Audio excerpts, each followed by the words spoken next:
un debate realmente intenso. Bienvenidos a todos. Un placer, como siempre, compartir esta mesa. La verdad que hay muchos disparadores. Bienvenida Miriam, un placer enorme. Bienvenida también para poder saludarlo a Miguel, querido. Bienvenido también a Mónica y bienvenido a Carlos, que estamos en esta mesa para poder debatir.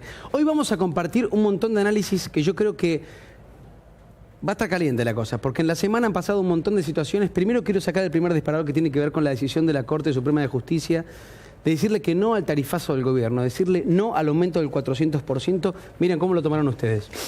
Bueno, la verdad es que todo fallo es político y este un poquito más, ¿no? La Corte tuvo que constatar un rechazo social profundo.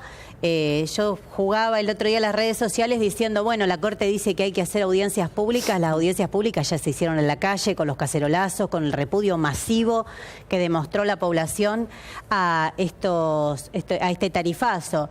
Ahora, una vez que le puso un freno, creo que después entró a jugar todo el terreno político, ¿no? Incluso se dice que Lorenzetti trató de sacar un fallo más ameno para el gobierno y que fueron negociando. Centralmente tira la pelota para adelante, dice que hay que hacer las audiencias, pero las audiencias, como todos sabemos, no son vinculantes y tenemos una experiencia con el gobierno de Cambiemos en la ciudad de Buenos Aires, donde el PRO ha hecho audiencias públicas por el subte y después hace lo que quiere y aumenta y el subte está cada día peor, la gente viaja cada día peor y cada vez más caro.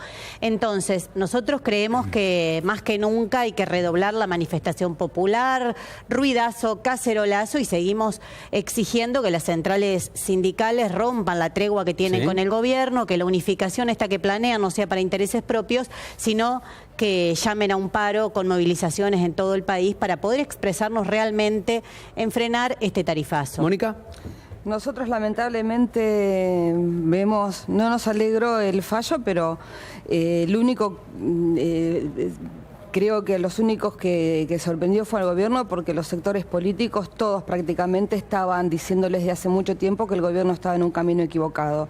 Desde nuestro espacio político, el Frente Renovador, la presidenta de la Comisión de Defensa del Consumidor le mandó una carta en el mes de abril al ministro Aramburu advirtiéndole de la situación que venía, y el propio Sergio Massa le escribió también una carta al presidente Macri diciéndole: nosotros no decimos que cuanto peor mejor, sino que tratamos de dar una propuesta.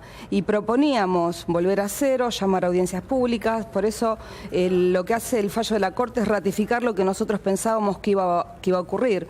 Respecto de las audiencias públicas, esperemos que realmente sean audiencias en serio, donde se puedan escuchar a los consumidores, a los ciudadanos, a la sociedad civil, y donde realmente, más allá de no ser absolutamente vinculante, yo creo que este fallo está marcando también una inflexión en el tema de la obligatoriedad o no de las audiencias, porque me parece que hay que estudiarlo en profundidad, porque hay algunos ministros de la Corte que piensan que sí que deben ser vinculantes. El tema es el mientras tanto, ¿no? Sí, por supuesto, escuchándolas y totalmente de acuerdo. Yo el fallo lo divido en dos. Una parte es que toma solamente el 30% y está dejando a todas las pequeñas y medianas empresas afuera. Y esto va a producir que hace 4 meses que muchas no están pagando, y no quiero dar nombres por no hacer publicidad, pero hay muchas empresas que van a tener que cerrar y viene otra ola de despido, lamentablemente. Entonces el fallo es parcial, y creo que nosotros, que somos legisladores, también nos duele, porque habíamos pedido una sesión especial y no pudimos conseguir de parte de Cambiemos que nos acompañen para que la parte política defina en definitiva este tarifazo, y no que sea el Poder Judicial que llegó a esta medida. Hace 4 meses que con ida y vuelta, y sabíamos que este tarifazo no se podía pagar. Cuando vino Aranguren no contestó ninguna pregunta, parecía que estaba en otro canal, hasta se le preguntó cuánto era el valor en Boca de Pozo y no lo contestó. La verdad que hizo un acting, y hay que felicitarlo por una frialdad tremenda. Desde las 12 del mediodía estuvimos hasta la 1 de la mañana, y nos fuimos con la única contestación es que el precio lo pone el mercado. Entonces el Estado está ausente. Por eso estos dos sabores, ¿no? Podríamos decir así, que nosotros lo podíamos haber resuelto en el Congreso, porque pedimos sesión especial antes del receso y después del receso, y cuando dimos quórum no tuvimos los 2 tercios para poder sesionar. A ver, Miguel. Yo dije acá, vos sos testigo, Nico, varias veces, que el mayor problema que encaró el gobierno desde el 10 de diciembre hasta ahora era el tema de las tarifas. Si ha terminado esta semana como terminó, tenemos que decir que la mayor derrota política del gobierno desde que asumió hasta hoy es este tema. Y lo más tremendo es que, paradójicamente, previo a las elecciones, la problemática energética era casi una política de Estado. Los exsecretarios de Energía de la Nación habían logrado que Scioli, que Massa, que Macri firmaran no solo un documento donde coincidían en el diagnóstico, sino también donde se coincidía en cómo iba a haber la salida. Nadie tenía dudas de que las tarifas tenían que ser actualizadas. Era un compromiso del ganar a quien ganara que esto se iba a hacer. El tema era cómo se iba a hacer. Y acá claramente ha habido un tema de mala praxis. Digo, todos sabíamos que los primeros meses iban a ser los más difíciles, todos los sinceramientos, llamemos el sinceramiento del tipo de cambio y el sinceramiento de las tarifas, que obligaban un acuerdo político, económico y social. Ahora no les queda otro camino que el acuerdo. Les quiero mostrar algo, no sé si lo escucharon hoy a Frigerio con Mirta Legrand, hace un ratito nada más. Mirta le hizo una pregunta que me parece que es la pregunta que muchos quisieran haberle hecho, y que quizá parte de la oposición a este gobierno baraja, que es un gobierno que maneja o gobierna para los ricos. Mirta Legrand le hizo esta pregunta a Frigerio y Frigerio dijo que esa calificación es un eslogan de la oposición y también es una decisión prácticamente de denostar al gobierno con las medidas que están tomando y que le molesta porque el camino es llegar a la pobreza cero. Ya lo vamos a compartir, que es parte, esto es lo que dijo, escuchen. Todo lo que nos prometieron en la campaña, por otra parte, ¿no? Bueno, muchas de esas cosas las cumplimos. Muchas se han cumplido. Salimos de los distintos cepos que tenía la economía, eliminamos las retenciones a las economías regionales, que eran las economías más castigadas por el gobierno anterior. El aumento de la asignación universal por hijo. Nos reinsertamos en el mundo, cumplimos con el pago de las deudas que teníamos, tuvimos una especial mirada para los que menos tienen, sumamos casi 2 millones de personas a la asignación por hijo, multiplicamos por 8 el seguro de desempleo. Subió la desocupación. Hay más pobres ahora que antes. Bueno, eso tiene que ver también por cómo lo medimos. ¿Este es un gobierno para los ricos? Bueno, nuestro principal objetivo de gobierno es disminuir la pobreza, así que claramente estamos... ¿A usted no le molesta cuando lee eso? La verdad que sí, porque yo creo que dentro de 4 años, cuando terminemos la gestión, si nosotros no pudimos cumplir con este objetivo de reducir la pobreza, fracasamos. Y la verdad que me molesta, porque cada vez que nos juntamos con el presidente para definir las políticas públicas, la primera mirada es hacia los que menos tienen. Y en consecuencia me molesta, sí, porque me parece que es un eslogan de la oposición. En su campaña él insistía mucho con pobreza cero, ¿no? Bueno, estamos trabajando para eso, pero la verdad que lo que recibimos, hablando de la herencia, es de una magnitud y una complejidad tan grande que en pocos meses no podemos resolver. Quedó claro, dijo, si en 4 años no lo resolvemos vamos a sentir que fracasamos. ¿Es un gobierno que gobierna para los más ricos o no? Categóricamente, y creo que en el tema de tarifas es donde menos pueden hablar de la herencia recibida, no porque la política energética del kirchnerismo haya sido buena, que nadie lo puede decir, sino porque nosotros estamos precisamente pidiendo, exigiendo, presentamos un proyecto en abril para que se investigue eso que ellos llaman la herencia recibida. ¿Qué recibieron? Recibieron empresas como Edenor, Edesur, todas las empresas privatizadas con millones y millones de pesos de subsidio, 500.000 millones de pesos, dicen algunos, que recibieron estas empresas durante la década kirchnerista de subsidio. Bueno, nosotros queremos que se investigue a dónde fue ese dinero y si no se usó para las inversiones, para mejorar la calidad del servicio, que el Estado recupere eso en forma inmediata y de esa manera sí volcarlo a lo que se necesita hoy para mejorar que no haya cortes de electricidad en verano, falta de gas en invierno. Pero eso no lo quiere hacer el gobierno. El gobierno, lo que con su política energética, lo que está haciendo es beneficiar a las mismas empresas. No quiere investigar, se lo preguntamos a Aranguren. ¿Cuánto se beneficia la familia Caputo, íntimo amigo del presidente Macri, con el tarifazo? Si ellos manejan una de las empresas distribuidoras de electricidad. ¿Cuánto se beneficia él mismo comprándole gas a Chile? Y dijo que sí. Eso sí respondió Aranguren. Le preguntamos cuánto se beneficia porque la empresa que le compra el gas a Chile está asociada a Shell. Y dijo que sí, pero que el negocio venía de antes. Él solo lo continuó. A ver, Miguel. Yo reitero algún concepto vertido acá en este canal recordando la situación energética heredada. Pasamos de 6.500 millones superavitario a 7.500 deficitario. Es decir, se morfaron 13.000 millones en el medio y perdimos la soberanía energética. ¿Te puedo cortar? No. Digo, y Es si así. teníamos el 20% de desocupación, el 15% de desocupación y no había empresa en Argentina. Por supuesto que tiene que subir la energía. Lo hablamos la vez pasada, no, porque también esto tuvo que ver. Si no parece que... esto tuvo que ver con los barcos que había que importar y los regalitos que traía cada barco. A ver, estamos descubriendo a nivel Ojalá aduana que sigamos todos los días importando una cosa mientras que haya más producción, más consumo y más pero industria nacional. No en esas condiciones. Yo, en cambio, quiero No, las un 500.000 empresas en la autoabastecimiento que es Argentina. posible de lograr. ¿Es posible? Sí, el autoabastecimiento en la Argentina es posible de lograr. Si hay inversiones y si hay una tarifa real, obviamente que va a haber inversiones. ¿Qué sería Tenemos- una Pero la tarifa tarifa real? real, a ver, la tarifa real es la que la tenemos gente Loma no de la puede Lata y pagar. tenemos para desarrollar No, todas las energías no. alternativas. ¿Qué es una El tema tarifa es que tiene real? que ¿Por qué haber- Argentina subsidia el barril de petróleo? ¿Eso es una tarifa Para real? nada, ¿Subsidiar a las para petroleras? nada, Bueno, eso es en lo que está absoluto. haciendo el gobierno. No. Esto Porque viene tarifa de la real etapa suena anterior. hermoso, Eso pero ¿qué lo es tarifa resolvió real? Julio De Vido en la etapa anterior, seamos claros. Bueno, entonces la Hay que herencia recibida replantear no les todo. molesta Pero tanto. Y hay algunas que hay que no les molesta tanto, replantear la siguen con la... discusión sobre el valor de imposo y hay que también el valor de distribución. Está bien, Por eso pero nos yo te preocupa digo- cómo vienen las Y audiencias. por eso es Ayer- preocupante el Hay que fallo de la discutir. Corte. Por eso Deja es preocupante el fallo de la abierto... Corte. Vamos de acuerdo. Carlos, Por eso hay que pedir un si me empate. permitís un Por minutito, favor. Sí, porque sí. me parece interesante el tema de la pregunta, volviendo al tema de Frigerio y el gobierno para ricos. Dos cosas, no solamente es un gobierno que está demostrando que está gobernando para un sector, por ahí es el sector de mayores recursos de la Argentina, sino que es un gobierno que está formado por gente realmente, o por CEOs o empresarios o gente de alto valor adquisitivo, porque si no nos explica pues una enorme falta de respeto para todos los argentinos, que nos digan que una nueva forma de hacer campaña y de comunicarse es hacer esas famosas timbreadas que están haciendo, porque nosotros, los militantes políticos de todos los partidos, creo que vamos a coincidir todos los que estamos acá, toda nuestra vida militamos tocando timbre o entrando a los barrios. Ellos lo ven como la novedad de la política porque nunca lo hicieron. Y yo... Porque no viven en los barrios. Porque no viven en directamente. esa realidad, nunca lo hicieron. Los invitaría a que fueran ayer a Lanús, que mataron a un chico de 24 años para robarle un celular. A ver cómo los recibían ¿El los hijo de la vecinos. dirigente? El hijo de la una dirigente de dirigente, ellos. pero más Tremendo. allá que sea un chico Tremendo. de 24 años que venía de la facultad. Sí, sí, sí.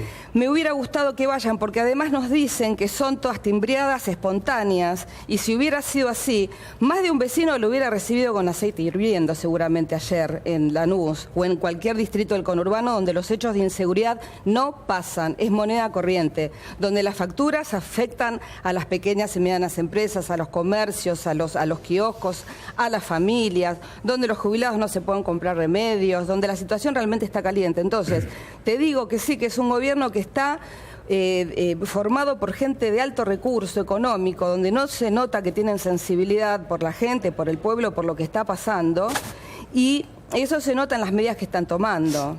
Ahora Por eso quiero digo, que... a ver, perdóname, Carlos. Nico, cuando hoy dicen el costo que paga la gente, primer punto, porque como decían bien los compañeros y las compañeras, esto cae sobre la gente. Digo, y cuando habla Frigerio en el programa de Mirta, ahora a 4 años, primero era el segundo semestre, ahora están proyectando a 4 años, ya sabíamos que pobreza cero no existe en el mundo. Primer punto. Entonces Frigerio, ya enterró al gobierno de Macri porque pobreza cero no existe en el mundo, no en la Argentina, en el mundo. Ahora dicen, dentro de 4 años vamos a llegar a esto. Yo ayer estuve en Villa Garrote, en Tigre. ¿Sabes qué te dicen los compañeros? No queremos comida, queremos trabajar. Este derrame que decías vos, que cierran la empresa, que vos le hacías cortar el pasto a un compañero y ahora no le haces cortar el pasto porque no sabés cómo vas a pagar la luz, si vas a seguir teniendo trabajo. Y también, La changa está bien. Las changas, claro. Lo que se sacó de las retenciones al campo es lo que hoy teóricamente estarían perdiendo. Para ellos es pérdida, es un costo para la gente, para ellos es pérdida, por la ecuación que toman que las personas son un gasto.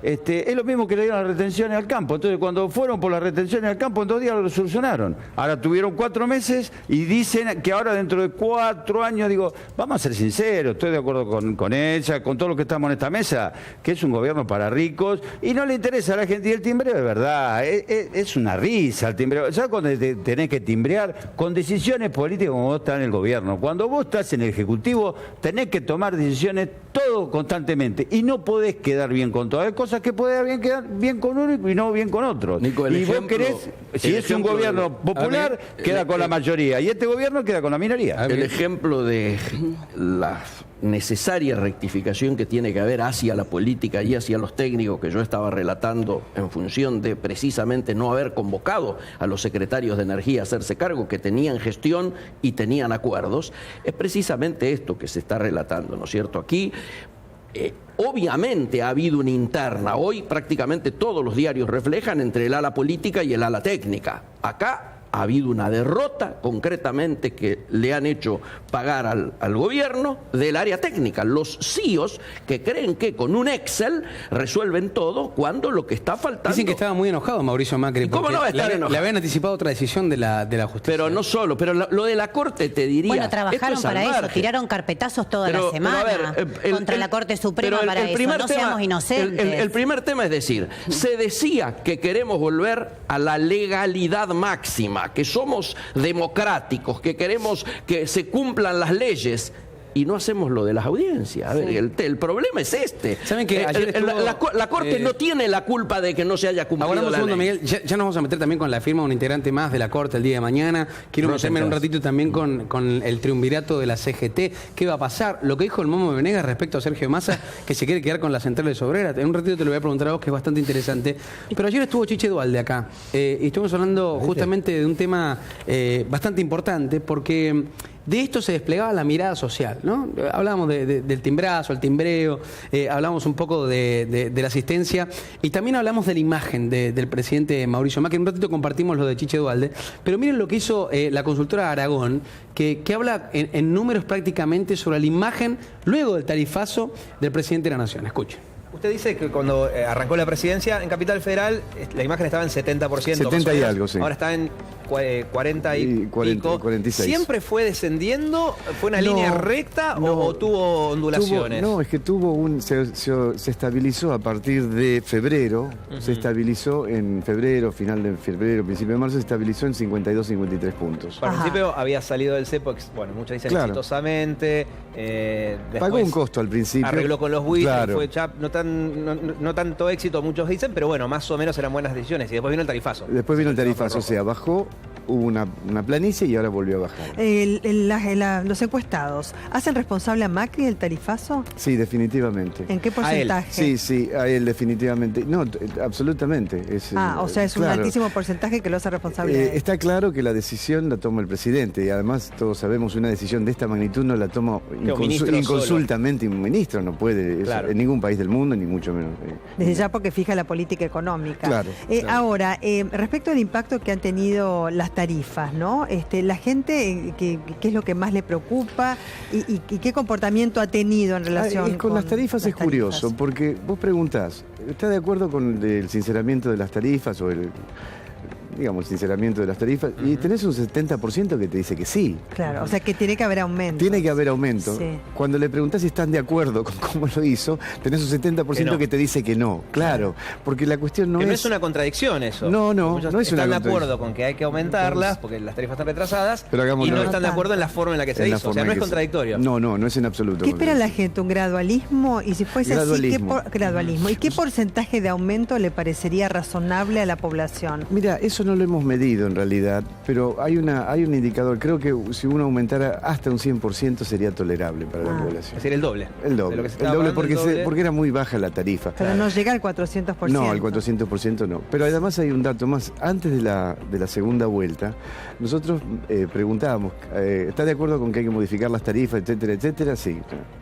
70, 75%. Y después preguntábamos, ¿qué quiere? ¿Hacerlo gradualmente o todo junto, un shock? Gradualmente nos daba 70%. Claro. Si nosotros tenemos ese dato, ¿cómo no lo va a tener el presidente? Y además, para mí el error fatal es no explicar por qué el aumento. Es decir, dar una conferencia diciendo, miren, cuesta tanto, tenemos que pagar tanto. Eso fue un error fatal, porque la gente lo que no entiende, lo que le fastidia a la gente, es no entender por qué. Bueno, ahí la escuchaban de la base de un consultor. Digo, parece como que la gente está preocupada realmente, más allá del qué, del cómo. en esta progresión. ¿Se podría haber hecho de otra forma? Porque es raro que se siga discutiendo esta decisión, pero como es tan fresca la decisión de la justicia, esto reaviva un poco el debate de decir cómo se tendría que haber hecho. Absolutamente se podría haber hecho, lo dijimos acá. Acá ha quedado claro, primero, que la culpa de haber llegado a esta situación la tuvo el gobierno anterior. Sí. Segundo, que había que aumentar las tarifas, no había discusión. El tema era cómo. Y el cómo lo dijimos en esta mesa. Había que convocar a los secretarios con la experiencia que tienen, la gestión que tienen, y además había que hacer un acuerdo político, económico y social, al que está por llamar ahora. No, pero el tarifazo es impagable, no coincide. El gobierno no quiso escuchar. El gobierno en este sentido es un gobierno autista. Cuando el gobierno tiene necesidad de hablar, por ejemplo en el Congreso, donde no tiene el número y necesita hablar con la oposición y llegar a acuerdos, digamos que le va bastante bien. Pero donde no tiene necesidad de hablar, donde las decisiones se toman entre cuatro paredes, es un gobierno autista. Y hasta diría yo caprichoso, porque esto se lo vienen señalando desde muchísimos sectores. Entonces, como decía antes, al único que sorprendió el fallo de la Corte es al propio presidente, porque él vive en un mundo donde él cree que las cosas son de alguna manera. Un gobierno que llegó a hacer campaña hablando de transparencia, de diálogo, incluso criticando al gobierno anterior precisamente por estas cosas, por la falta de escuchar, la falta de diálogo. Entonces creo que se ha llegado a esta circunstancia pudiendo haber ganado estos meses preciosos que se perdieron, haciendo lo que realmente tenían que haber hecho las audiencias públicas, que fue un capricho. No sé si yo diría más del presidente que de Aranguren, pero incluso si no hubiera sido por... Ahora, se los pregunto a ustedes como opositores. ¿La citación a Aranguren les hubiese gustado que sea un poco antes, digo, a lo que fue ahora? Sí, la citación de Aranguren está bien, pero ahí tuvimos una discusión también con el Frente Renovador. Nosotros no solo queríamos citar a Aranguren, nosotros pedimos una sesión especial para votar un proyecto que frene el tarifazo y en el caso particular nuestro, el Frente de Izquierda, que se investigue a dónde fueron los subsidios, porque el tarifazo no era inevitable. Sinceramiento, la verdad que es una palabra que hay que desterrarla porque oculta lo peor de las políticas del PRO. Acá no había que sincerar tarifas, acá había que ver qué pasó con los subsidios que durante años recibieron las empresas y no lo usaron para lo que debían. Acá había que terminar con los subsidios a las petroleras, que el PRO repite el esquema. Y cuando les cuestionás algo te dice, pero Devido lo hacía. ¿Vos te parece que la vara puede ser Julio Devido? A mí me parece que es un poquito baja. ¿Les molestó que Devido no esté presente en la Cámara de Diputados? No, creo que tiene derecho a hacer lo que quiera o no hacer lo que quiera, porque en realidad esa audiencia, tal como se presentó, era un poco también como un intento para la tele, ¿no? Para dar la sensación de que el PRO venía y se avenía a discutir como planteaba ella recién. Y no quiso discutir nada. Aranguren repetía un speech que dicen que lo estuvieron preparando antes de sentarse ahí, y que lo estuvieron coacheando, como se dice ahora. Entonces repetía un speech y vos le decías, pero es verdad que usted se beneficia, es verdad, cosas terribles le dijimos, y él seguía en modo avión, nada lo inmutaba, repetía lo que había ido a decir. Eso no es escuchar, eso no es debatir. Entonces, sí tenía que dar explicaciones. Nosotros pedimos, con la diputada Donda y otros diputados, teníamos presentado un proyecto y pedíamos que sea en el recinto. Y aparte, que la sesión especial la hicimos para votar un proyecto, para que los diputados votemos un proyecto, no de resolución como hicieron los senadores, un verdadero proyecto que discuta el problema de las tarifas, porque no solo es ilegal como se hizo porque nos hizo la audiencia, son ilegítimas, son impagables. Había más de 80 proyectos, es decir, por eso no viene de ahora el tema. Un segundito. Siempre que recaemos tanto en la política como en la economía, recién lo charlaba en la mesa económica hace un ratito, empezamos a hablar de energía. Digo, la energía es lo que realmente mueve todas estas decisiones, desde el transporte, lo que consumen las pymes, las empresas medianas, chiquititas, las más grandes, y nosotros también en casa. Y lo que está pasando hoy es realmente no tener en claro el pantallazo de lo que se está viviendo hoy en el país respecto a la energía, si somos productores, si importamos, el abastecimiento que alcanza la propia producción del país. ¿Esto por qué se da y por qué llegamos a esta situación del hoy, discutir un tema tan esencial como la energía en la República Argentina con este gobierno? Bueno, han dejado una situación que era cuasi caótica. La importación de barcos no puede seguir, es elemental que no puede seguir, y ahí no se ha elaborado un programa que se aceptara, el programa, por ejemplo, en el que había consenso, que se había transformado en política nacional, lo que debería haber sido el programa de desarrollo energético en estos momentos. ¿Pero por qué? A ver, Carlos. Yo digo, hay una cosa lógica, yo no voy a hablar de la pesada herencia porque cuando agarramos el gobierno también tendríamos que para hablar un ciclo de la pesada herencia. Agarramos un país en default. con una deuda tremenda, 14 monedas. El país crecimos el 7.6 promedio. No crecimos tomando en cuenta la crisis del 2009 y el 2014. Ahora, el crecimiento de la economía, vos lo sabés muy bien, que no va de la mano del crecimiento de las obras que se significan para tener energía y autoabastecimiento. Por ejemplo, se terminó Yacyretá, Tucha 1, Tucha 2, se invirtieron más de 24.500 millones de dólares. Ahora, yo prefiero seguir importando petróleo y lo que tengamos que gas, lo que tengamos que importar, y que la gente pueda consumir y que tenga trabajo. Y no que volvamos a abrir comedores, que no tenga trabajo y no tenga expectativa. ¿Cuál es el esquema? Por supuesto que tenemos que llegar a tener autoabastecimiento, sí, pero vos sabés que hay 3 tipos de procedimientos y no es de un día para otro. El crecimiento sí vos lo tenés rápido. Por supuesto que no podés seguir creciendo al 7.6, pero lo que pasa hoy... Perdimos 12 años sin haber inversiones. ¿Pero por qué decís eso? Porque si se aumentó totalmente la capacidad de producción en la Argentina. ¿Cómo se va a aumentar la capacidad de producción? No se terminó Atucha, no se terminó Atucha 1, Atucha 2, Yacyretá y todas las represas que se hicieron hasta por teleconferencia. Todo pozo cerrado no se volvió a abrir. ¿Cómo no? Cientos de pozos cerrados se agotaron. No es así. Se fumaron las reservas. No es así. Vos sabés muy bien. Había unanimidad. Yo lo hablé con Galucho. El equipo de Scioli reconoció esto. No, pero yo hablé con Galucho. Lo que decía Galucho era, nosotros hoy YPF no nos da rentabilidad, ¿sabes por qué? Porque seguimos buscando nuevos pozos. Ahora, si vos querés guardar la plata de un pozo y hacerlo bolsa... Anda para Salta y preguntale a los muchachos. Carlos, no me digas cosas que... volver a abrir ¿Sabés lo que querés vos? ¿Sabés lo que querés vos? Que no importemos más. Perfecto, no importemos más. ¿Qué significa? Que cierre la pequeña y mediana empresa, que la gente que, como te dije ayer, no, estuve en el Tigre. A Chile, no está en contra. Pero ¿cómo así? ¿Sabes que no va a haber corte de luz este año si la gente no consume?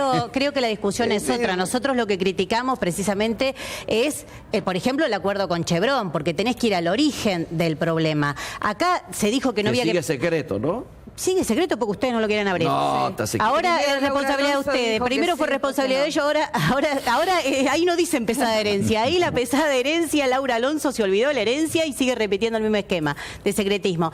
Pero creo que ahí hay discusiones profundas que hacer. No por el pozo cerrado, bueno, estas cosas que son frases... ¿Pozo cerrado? Sí, claro que... Puede haber pozo cerrado, pero discutamos el fondo del problema.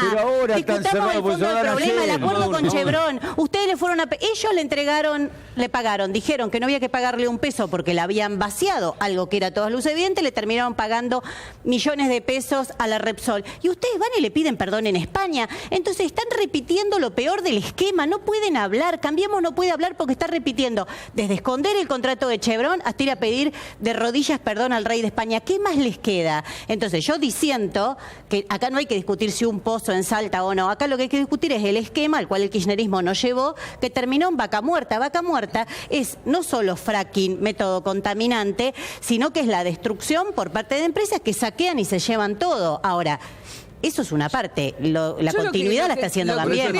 Toda la inversión en las renovables. Me parece que está bien todo lo que pasó o está mal todo lo que pasó, pero también tenemos que tener una mirada hacia el futuro. Y yo creo que el tema energético es estratégico para cualquier país, sobre todo para el nuestro, donde no se puede pensar ninguna actividad que no esté involucrada con el tema pero en manos energético. Privadas no podés pensar ninguna estrategia de país porque está en manos privadas. Lo que no se ve, cuál es la estrategia o el plan estratégico de este gobierno de ahora en más, con miras al futuro respecto del sistema energético. Y me parece que es la gran discusión que tiene que dar, porque el gobierno solo de este laberinto no va a salir, volviendo a lo que decía antes, escuchando, llamando a un consejo económico, social o de gente que realmente sepa, los exsecretarios y muchísimos más que pueden aportar. terminar así, se los va a terminar así, el famoso plan federal que dice... Ahora, ¿sabés lo que pasa? Ustedes solo tienen plan de negocio. ¿Qué plan federal? Plan de negocio. Nosotros podemos discutir... Un segundo. Si no, no se entiende nada. Yo siempre les digo, acuérdense que hay un televisor del otro lado, hay mucha gente, gracias a Dios, que nos está mirando. La verdad que es un placer. Por eso quiero hacerlo de la manera más ordenada, para que todos se puedan lucir y puedan exponer sus ideas. Si no, no se entiende nada, es lo que propongo en este programa. Ya me voy a meter un ratito con las centrales obreras. No quiero dejar fuera la pregunta de Sergio Massa, si quiere o no quiere controlar o gestionar las centrales obreras, porque es una cuestión importante, y mañana la formación de la justicia. Carlos, te escucho. No, yo digo, nosotros podemos hablar... Y quizás nos entendemos en el léxico, pero que está atrás de la pantalla lo que quiere es saber qué va a pasar y sacarle la angustia. Sin duda. Esta es la realidad. Hace 4 meses que la gente está angustiada. Totalmente. Entonces nosotros podemos hablar del plan energético, estamos totalmente de acuerdo y es la responsabilidad que nosotros tenemos. Pero la responsabilidad que también tiene el gobierno de darle tranquilidad a la gente, porque no sabe qué va a pagar en definitiva. Entonces que digamos, empecemos de cero, con las empresas lo mismo, que le hemos pedido todo el arco opositor, que se saque este tarifazo a las empresas también, y arranque de nuevo una política nueva. ¿Y cómo lo van a hacer? Porque no sabemos ni el cómo, ni cuál es la política energética, ni ninguna política económica, ni nada, porque la gente está angustiada, lo ves en la calle, recién lo hablábamos fuera de cámara antes de venir, la gente está triste. Entonces no podemos permitir que la gente esté triste. Es responsabilidad del gobierno que la gente esté bien. Eso es lo que quería decir. Ahora, quiero meter un ratito en lo que va a pasar mañana con las centrales obreras. Tanto hemos hablado en los debates que han venido ustedes también acá sobre el rol de las centrales obreras, y escuchaba lo que dijo el Momo Venegas hace algunas horas, donde depende de la rama que se tome, lo están acusando a él de estar muy cercano al gobierno actual, al gobierno de Mauricio Macri. Salió a responder, dijo que no, se separa de eso, y dijo que en realidad el rol de este famoso triunvirato o la famosa herencia que va a recibir Moyano o quien suba en el poder, la va a querer controlar Sergio Massa. ¿Es así o no? No, bueno, el tema de las centrales obreras es que ellos eligieron a los representantes para ese triunvirato. Esa es una facultad de las centrales obreras, más allá de la militancia que pueda tener alguno de sus integrantes. Porque pensar que Sergio Massa es tan poderoso como para elegir al triunvirato de la CGT es una fantasía. Todos los integrantes, tanto Schmidt como Daer o como Carlos Acuñas, son gremialistas de una larguísima y vasta trayectoria que no se puede discutir acerca de sus cualidades para estar en ese triunvirato. Y más allá de eso, quienes los ponen ahí son sus propias centrales obreras. Bueno, ahora quiero que me responda, digo, el rol de las centrales obreras en este momento con el gobierno. Y una sola cosa, lo que sí es cierto que nos pone muy contentos de que el movimiento obrero avance hacia una unificación. Es una cosa que Sergio Massa siempre la expresó. Tengo que hacer una pausa muy cortita, de verdad, son 2 minutos nada más y seguimos con este debate que está súper interesante. Ya sigo con temas. Mañana la firma de un miembro más de la Corte Suprema de Justicia se completa.